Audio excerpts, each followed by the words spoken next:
What's going on, ladies and gentlemen? My name is Hylor, and this is your complete beginner's guide to Total War Warhammer. For all of you guys out there who don't know what Total War is a strategy game series that is split between a turn-based campaign map, which you can see right in front of you, and real-time battles that are fought where you're controlling regiments of troops and directing them around the battlefield to charge into your enemies, flank your enemies, and all kinds of other battlefield tactics. Now, this is the first fantasy setting for the Total War series, and I am a huge fan of the Total War series, and I've also been a fan of Warhammer series. I've read a couple books, I played some other Warhammer games, and so I'm really excited for this game, and I'm really enjoying it so far. And I want to make sure that some of you beginners out there, both to the Warhammer franchise and also to the Total War series itself, could actually understand the game to be able to enjoy it and get all the richness out of it that I'm finding so far. So I'm going to jump into some of the tips that I think are going to be the best for people who are new to the series and may not understand exactly how to start out on the campaign map. All right, so I'm going to go quickly to make this as easy and accessible as possible. So don't forget, you can always rewind and go back and hopefully find the answers that you need there. All right, so starting out, I want to point out the biggest thing when it comes to building. Building is incredibly important, and you should try to plan as much as you can ahead of time. So when you first pick a faction, and if you haven't already picked a faction, go ahead and check out my faction overview guide right here. But when you first pick a faction, first thing you should do is go and click on one of your settlements. I started with Altdorf, and go here to the building browser.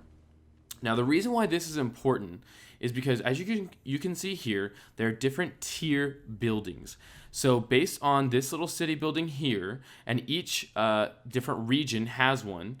So you can see these different regions that are part of the province of Reichland. They all have one. So I have one here, here, here, and here, okay? So the reason why this is important is the provincial capital, the capital of the province, is going to be able to go up to tier 5. But if I go over here to any of these other regions, these ones right here, they only go up to tier 3. They don't go up to tier 5 like the provincial capital.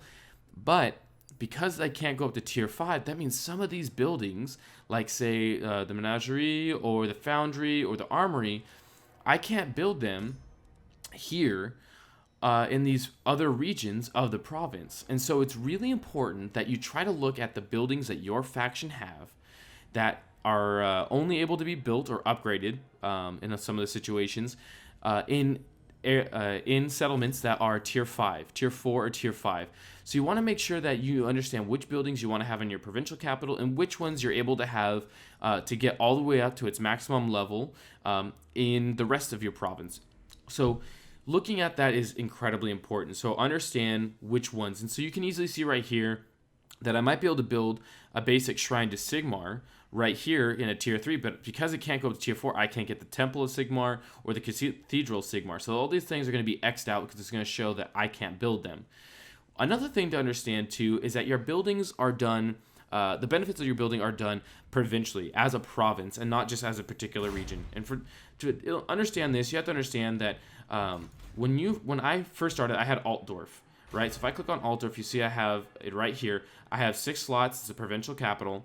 But there's also these 3 other regions, Helmgard, Ilhart, and Grunberg. And these are all part of the same province, the province of Reichland. So the province of Reichland, I own.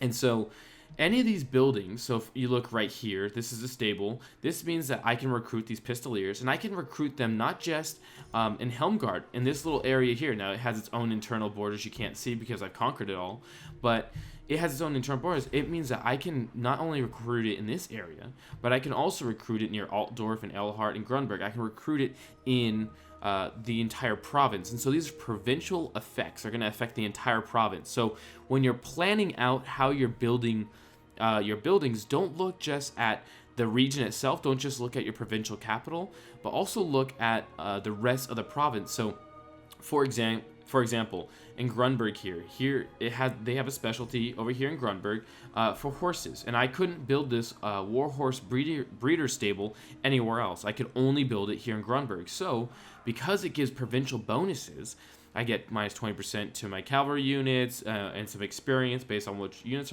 I recruit. It allows me to not have to worry about building a stable here, but to build a stable here. And so I can have my stable here in Helmgart, and this will still give the benefits to that stable in Helmgart. Okay, so that's really crucial to understand. understanding that as you level up this tier, it's going to unlock these little units right here, which allow you to get another kind of building built. And then also understanding that you can only get these certain buildings that are able to be accessed by tier 3. Make sure that you put those in your the smaller regions and not the provincial capital. So now you're asking a few other things. There's a few other things about the buildings that you need to understand. The other thing is you're looking at going, what is with some of these units? It says that if I have some of these buildings, then I should be able to recruit them, but I can't recruit them. So like for me, like I have a tier 3 barracks here in Grunberg, but for whatever reason I can't recruit the greatswords. Now look how it says. It says I can only do it if I have an armory built. Now I have the blacksmith over here in Altdorf, but I don't have the armory yet, just because I haven't had the money to buy it yet. But once I get this, then I can unlock these other infantry units. Now some units are only going to require that you have maybe like say the rally field. I only needed that to get the crossbowmen. But some of them are going to require more than one building. So you need to make sure that you are not just shooting for the one building and hoping that's going to unlock everything, but plan ahead that to get the units that you want that are going to fit your playstyle, the ones that you're searching just because you want to experiment, whatever your reason is for getting that unit, figure out what buildings you need and try to plan out how you're going to build your province up. Another quick tip that I would give anybody when you're first starting out in the game is one of the things that I found is that I build buildings that produce growth pretty early on. I'll build those ones sooner than I do buildings that give me actual income. And that's for a big reason. Because you see these provincial buildings right here. You see this little 5 up top here. This is your population surplus cost. That means that I need 5 points of population surplus to be able to build this top tier building.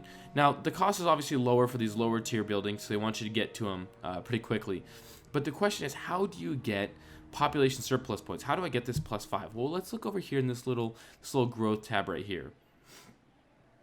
This little growth tab right here is telling me that in 2 turns, I will get another population surplus point. Now, how do we figure out why that is?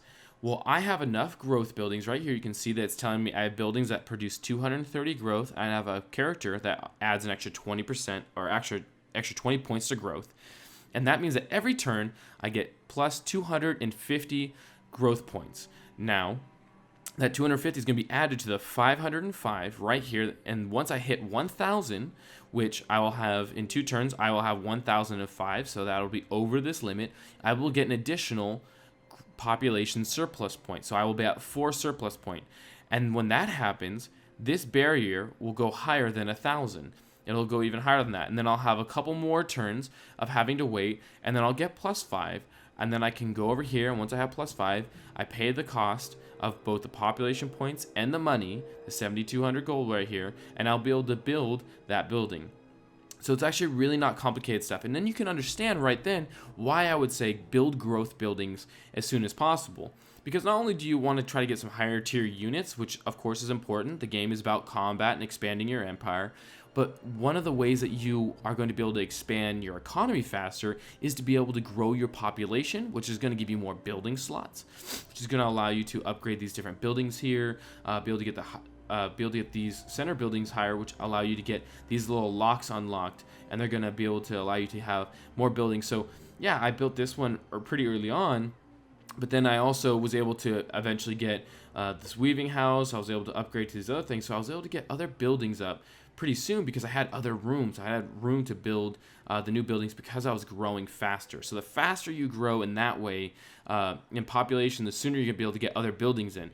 It doesn't matter how much money you have if you can't spend it on buildings. So it's better to grow sooner and be able to have less money in the sense of your actual income because you have more options later on than it is to be able to have 10,000 in the bank and no ability to actually build units or buildings because you're just tapped out. There's just no way that you want to actually do that. So that's my tips. Look at the buildings as a province as a whole because they apply to the entire province. Look at the building browser. Look at what you get as your faction, what your tiers are, how they all work, and start kind of generally speaking, plan out which ones are going to be in the provincial capital and which ones are going to be in just the other regions of your province. Also understand growth, build growth right away. Now, here's some other quick tips that I would also give you. Public order. People are often kind of confused about this public order. Well, public order is on a scale of positive 100 to 0 all the way down to negative 100, okay?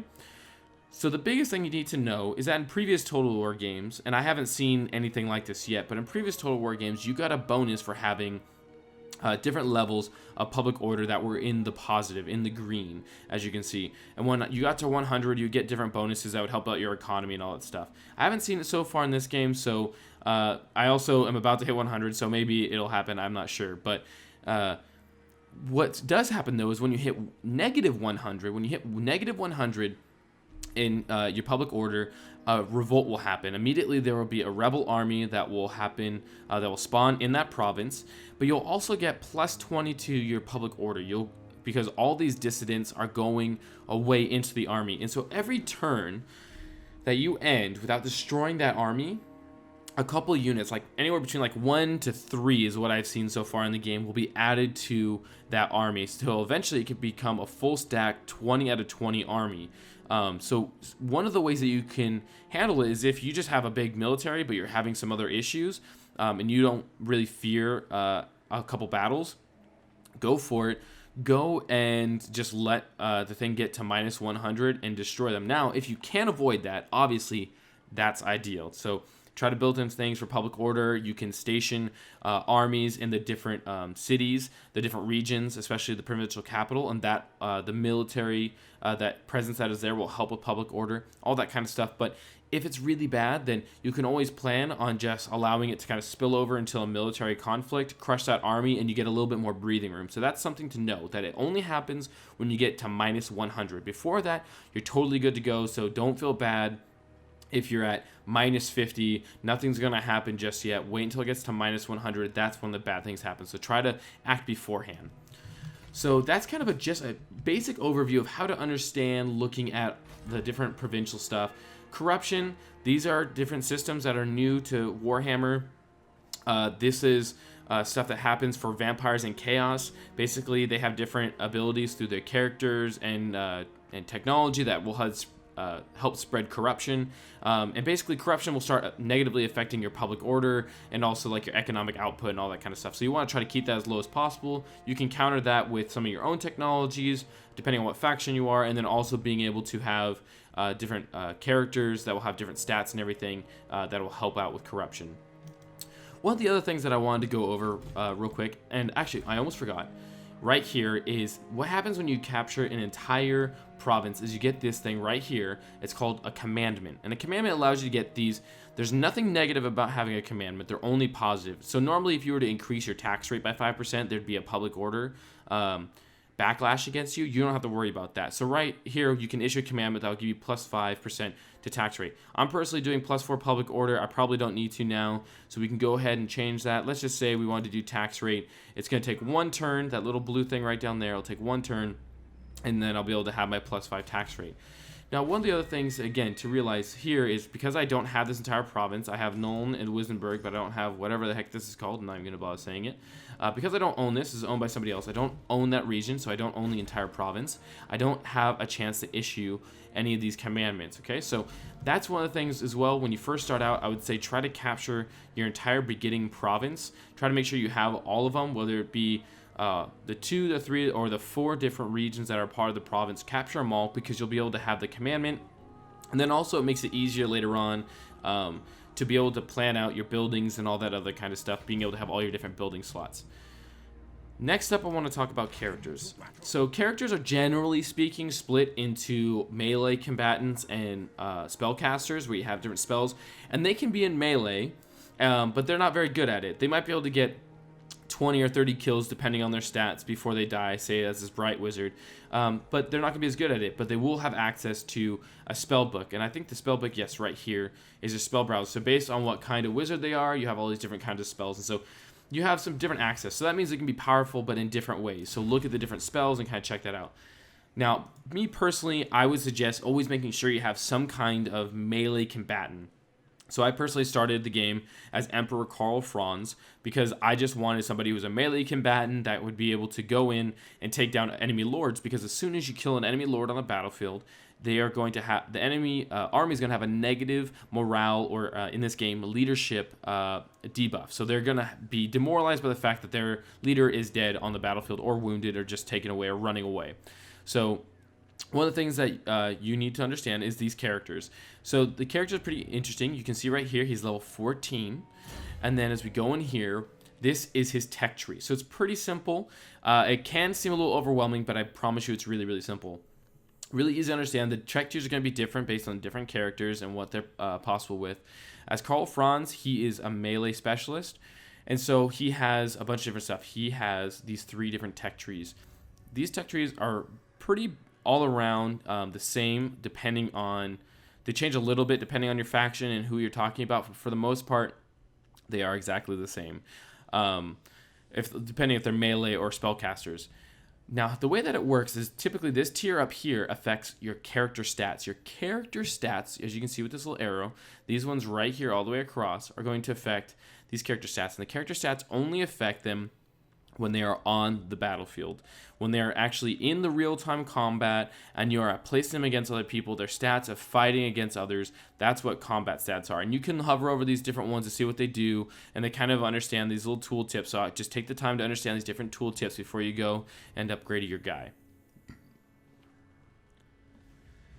The second tier right here are your battle effects. Now, every single lord, your legendary lords, as Karl Franz is, or any of your, so as Empire, my Bright Wizard, or any of those other kind of units, when they are in a real-time battle, when they are in the battle, they will have an aura around them. They will have a little ring around them that shows that they are affecting other people. And so normally that's a morale boost of some kind, but you can add other things to this. So you can see that I can increase the leadership, again, morale boost, to my troops that are within that aura. But I can also add things like, I believe I have something right here. Yes, I can increase the size. I can increase more leadership. I get even more leadership when I'm attacking.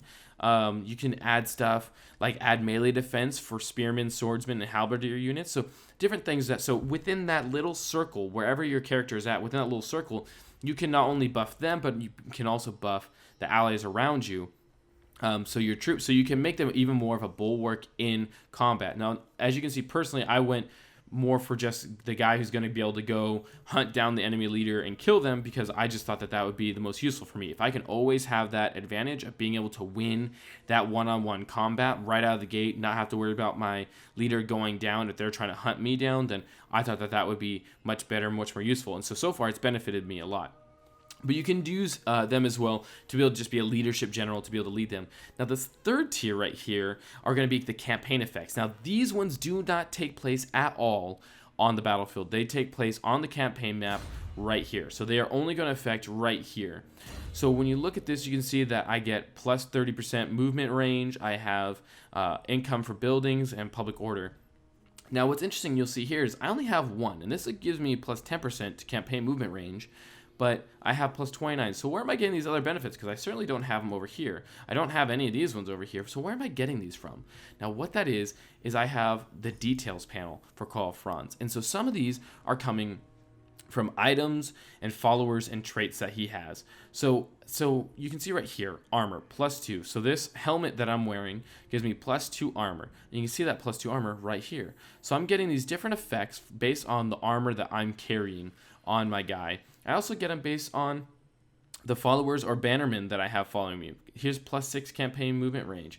Here's another +8. So this is all totaling up to the +29, mixing with the skills that I have. So this entire panel right here is a summary of everything you have, both between the traits and also between these different details and skills and everything else. So these followers are going to be given to you randomly based on how well you perform in combat and things like that. And so you can choose these different followers and banners. You can switch them in between the Bright Wizard or any of your other lords or anything else like that. You can switch them on the fly. It takes usually about one turn for them to swap between them. You can swap any of the gear out between any of your lords or leaders of any kind. But the traits are going to be random again, but they're also going to be something that are personal. You can't switch them out with other people because obviously you can't trade out the fact that he's an emperor to somebody else. You can't knight another emperor.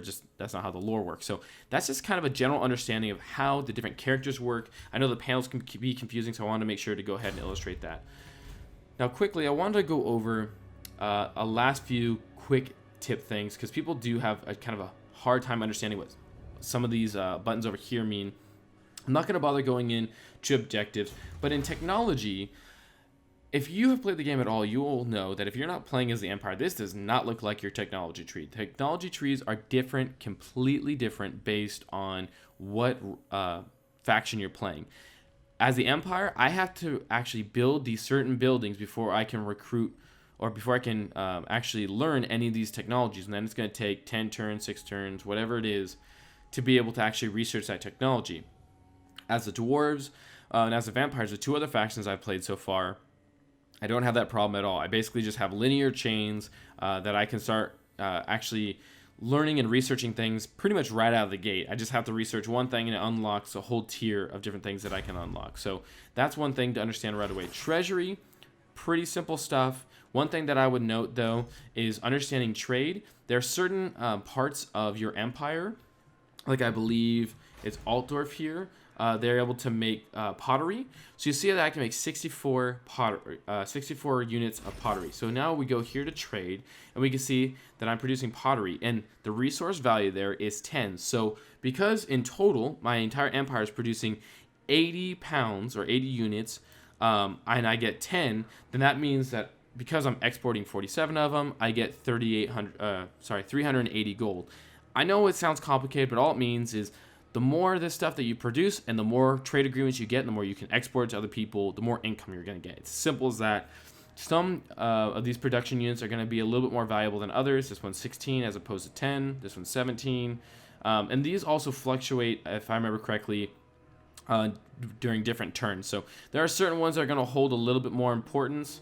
I think wine usually does pretty good. There's a couple other ones here I know that do pretty good. I think it's, dwarf beer and gemstones. That's what it is. That are usually pretty important for trade. So if you can lock down those ones and make sure that you're producing those will help if you're a trading nation. If you're not a trading nation, you probably shouldn't really worry about it because you're not going to get as much bang for your buck out of it. That's for darn sure.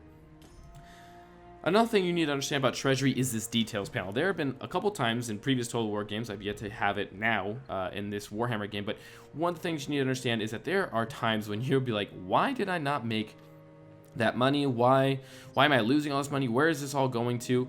And you can look into a more detailed version of this summary right here. This is just kind of a basic understanding, but this detail will allow you to kind of hunt down exactly where you're spending your money at, where it's all going to. There's been a couple times when, as you can see up here, it's telling me that my predicted income is 2,700 gold, where I'm like, okay, cool, I should have, by the skin of my teeth, I'll have enough money to be able to build that building I want to do next turn.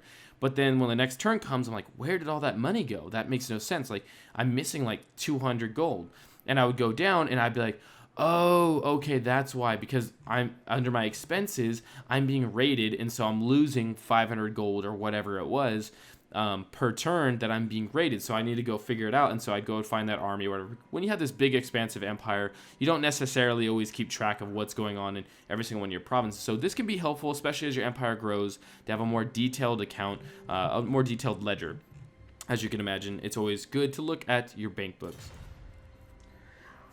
Now, another thing to look at is diplomacy. Now, diplomacy is a little bit more robust in Total War Warhammer than previous Total War games, but it's still nothing super crucial in the sense of, I mean, you got to balance it, but in the end, if you're strong enough, then you can pretty much make up for any real woes that you have with diplomacy. I mean, the Vampire Counts and Chaos have horrible diplomacy, but as long as you're doing things right for your economy, then you're pretty much good to go.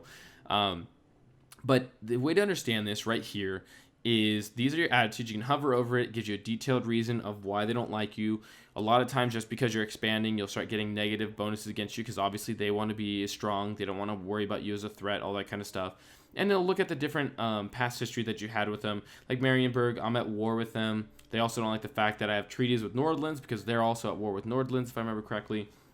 So these are all things that add up. You can also look here, you can look at different trade. If you have a trade agreement, what that trade agreement would give you for income, all that kind of stuff. Now, the next thing you have here is war targets. Now, I have a defensive alliance with Nordland, and Nordland and I are both at war with Marienburg. So I can go here, click on them, and I can give them a war target. And so since we're both at war with Marienburg, I can go right here and tell them to attack this settlement here in Middenland. And so then they go, yes, they'll do it. And so I basically am coordinating my war attacks with the Nordlands. Now right here we can see how many settlements I have, pretty self-explanatory. Strength rank, this is basically you are the yellow and the other, whatever province this is, so Midland, Marienburg is the red. And so you can kind of understand your relative strength compared to them. So Nordlands, I could absolutely destroy them. I could absolutely crush them. I have a strength rating of 32 and they have one of 2. I am 32 compared to them. Like I am just absolutely dominating them. This is 2 settlements. I'm sorry, I read that wrong. So pretty easy stuff to understand. The last thing that I would say is if you go in here, when you add an offer or demand, you can look right here and basically, since these are all red, you can see the likelihood of success is very, very low for me to be able to get anything from them.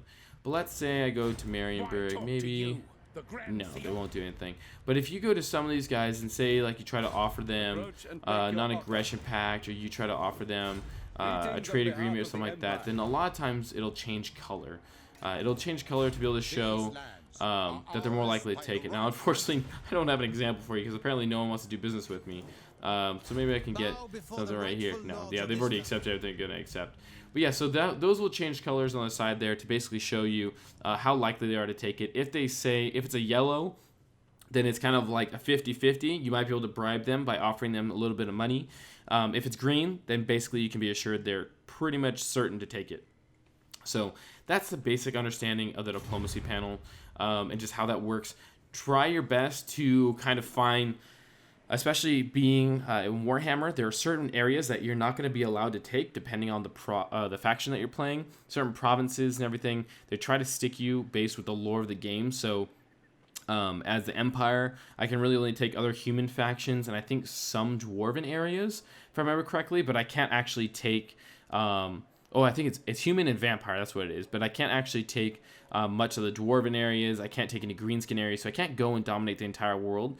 So for me personally, I had a bunch of non-aggression pacts with, as you can see right here, with all of the dwarves that are along my border, because why be aggressive with them? I might as well try to trade with them and be nice with them because I can't actually take over their land anyways. So I might as well have them as a nice little buffer zone. And I did the same thing with all of the guys here to have just more trade with all these Bretonians over here. So as you can see, this all kind of works out. Bretonia over here is kind of mad because they're allies of Marienburg, but I'll have to crush them nonetheless.